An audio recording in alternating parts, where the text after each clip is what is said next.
nunca pases delante de esta casa, podrías quedar atrapado en ella.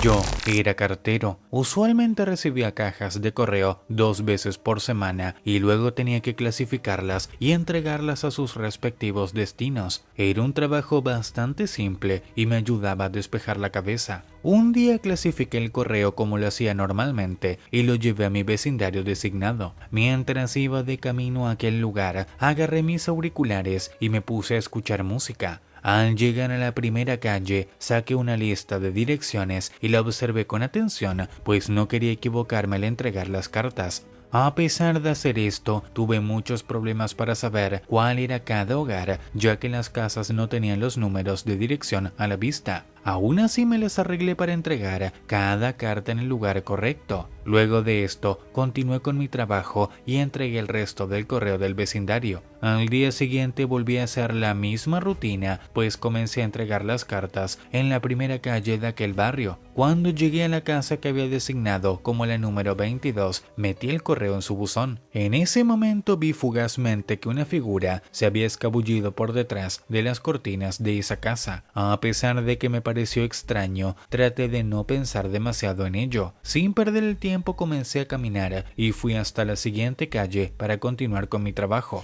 Este extraño suceso continuó durante algunas semanas. Cada vez que llegaba a la casa número 22 de esa calle, veía a alguien alejándose de la ventana cuando estaba a punto de dejar el correo en el buzón. A medida que pasaba el tiempo, las cosas se iban poniendo cada vez más extrañas. Para hacer las cosas más confusas, aquella figura se volvió más atrevida, pues ahora se quedaba durante más tiempo delante de la ventana. Si bien ya me había acostumbrado a este acontecimiento, sentí una gran curiosidad por saber a quién pertenecía aquella extraña silueta que me observaba. Al pasar los días, todos los vecinos me habían reconocido como el cartero oficial del vecindario y me saludaban amistosamente. Sin embargo, la figura de la casa número 22 seguía actuando de la misma manera. Harto de esta situación, tomé la determinación de averiguar más al respecto. El día después de decidir esto, me dirigí a aquella casa. Cuando llegué allí, noté que la silueta ya estaba esperándome en la ventana. En ese momento levanté mi mano y saludé casualmente, mientras ponía la sonrisa más amistosa que pude manejar. Al observar esto, la figura se quedó quieta y tras un segundo se fue. Luego de ver esto, mi frustración aumentó de gran manera y supe que era imposible cambiar la situación de esta casa.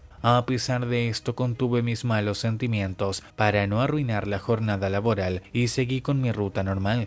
Cuando terminé el trabajo de ese día, sentí un poco de alivio. Sin embargo, el mismo se esfumó cuando pensé que tenía que regresar el día próximo. Cuando llegó la siguiente jornada de trabajo, me dirigí hasta la primera calle del vecindario. Todo fue bastante normal hasta que llegué a la casa número 22. Al aproximarme allí, pude notar que en aquel hogar había algo fuera del lugar, pues en la ventana no estaba la figura que siempre me veía. En su lugar había una silueta distinta. La misma era alta, pálida y tenía unos ojos vacíos y además tenía el cabello largo y enredado. Al ver esto, mi cuerpo se quedó petrificado del miedo, pues nunca había visto nada parecido. Para empeorar las cosas, aquella silueta abrió su boca y produjo un sonido seco que me llenó de una sensación de peligro. Inmediatamente después de eso, empecé a marearme y tras unos segundos perdí completamente la conciencia. Cuando recobré el conocimiento, pude notar que aquella pálida criatura se había ido de la ventana. Al darme cuenta de esto, metí el correo rápidamente en el buzón y me fui corriendo hasta la siguiente calle.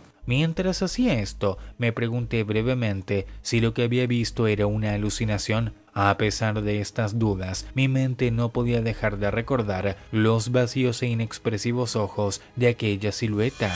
Para el día siguiente tomé más precauciones y me dirigí a aquel vecindario con mucho más cuidado. Cuando llegué a la primera casa, pensé que posiblemente sería mejor terminar con la entrega de correo lo antes posible, por lo que en ese momento comencé a caminar rápidamente por la calle. Inmediatamente me detuve en seco y miré la casa que claramente reconocí como el número 20. Luego de esto mis ojos se movieron y noté que la casa de al lado tenía el número 24.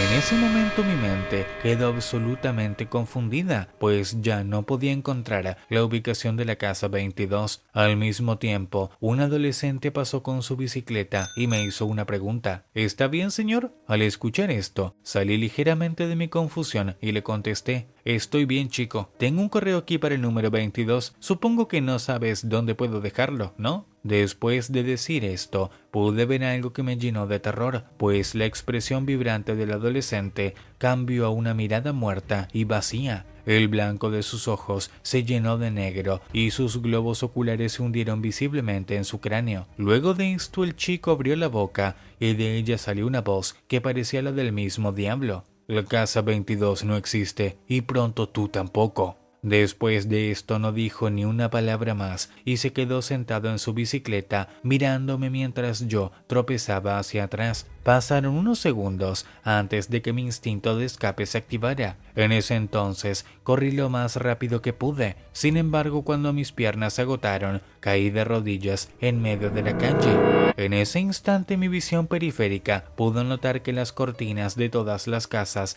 a mi alrededor estaban cayendo en su lugar y que figuras oscuras se estaban alejando de las ventanas. Para empeorar las cosas, mi pánico provocó que no me diera cuenta hacia dónde estaba huyendo. Sin embargo, cuando mi cabeza se aclaró, pude ver que me encontraba en el mismo lugar del cual me escapé en un principio. En ese momento giré mi cabeza y vi que aquel adolescente de ojos oscuros aún seguía allí. Luego de volver a cruzar miradas con aquel chico, me desmayé nuevamente.